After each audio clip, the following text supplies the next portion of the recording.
Everyday racism, what should we do? Racism is a business. For centuries, it has underpinned global economic exploitation. And like any successful business idea, it needs great marketing, PR, and advertising to ensure lasting success. And that marketing affects everyone. Let me give you an example. I remember a few years ago, after having just finished a tour, I was paying in some cash at the bank.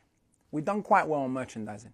Next to me at the counter, another young Afro-Caribbean male, similarly dressed, was also paying in quite a large sum of money.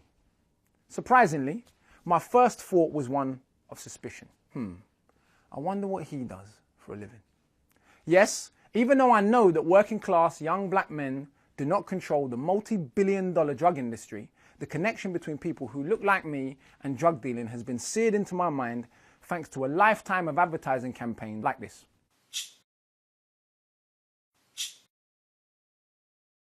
These images feed a culture of racial assumptions that produce microaggressions that I'm going to call everyday racism. Now, in the context of global injustice, these might seem trivial, but in fact, these daily hostilities lay the ground for much larger systemic violence. Everyday racism is the normalized experiences that we encounter daily based on our difference from the white norm. Take being stopped and searched by the police at age 12, what would be the first of many times, people shouting nigger or coon from car windows on trips to Romford during my time playing for West Ham as a schoolboy, regularly being asked if I have drugs to sell or to pay up front for black cabs, or being sarcastically asked by a tutor when I attended the Royal Institution mathematics masterclasses how many of the tribe I was bringing to the family celebration day. I could go on.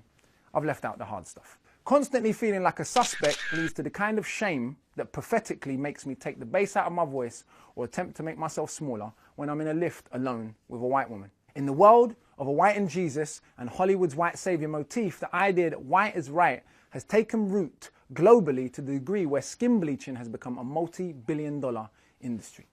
According to the World Health Organization, 40% of Chinese women bleach their skin, and 77% of Nigerian women, the world's highest percentage. And it's not just those two countries. Millions of humans literally pouring bleach onto their skin to try and be whiter. Normalized insanity. Of course, this internalization is how effective advertising works. Major brands become etched into your psyche, and the system that sells racism is doing a fantastic job. For example, I've visited countless schools and again and again and again seen children of African origin get embarrassed when saying their own foreign-sounding names, even at schools with predominantly black and Asian pupils. I'm yet to see a child called Tim or Paul laugh in shame as they introduce themselves. Yet racism seems to be one of the only problems that some people, conveniently, believe that we can solve without first analysing its cause and then plotting its destruction, as any concerned doctor would with any other disease. We cannot let ourselves be bullied into being silenced for fear of playing the race card. And whilst we must not conflate every act of prejudice with structural white supremacy, we must recognise the relationship between top-down propaganda and the bias that we carry. Fighting prejudice, both in society and within ourselves, is a key part of the search for justice.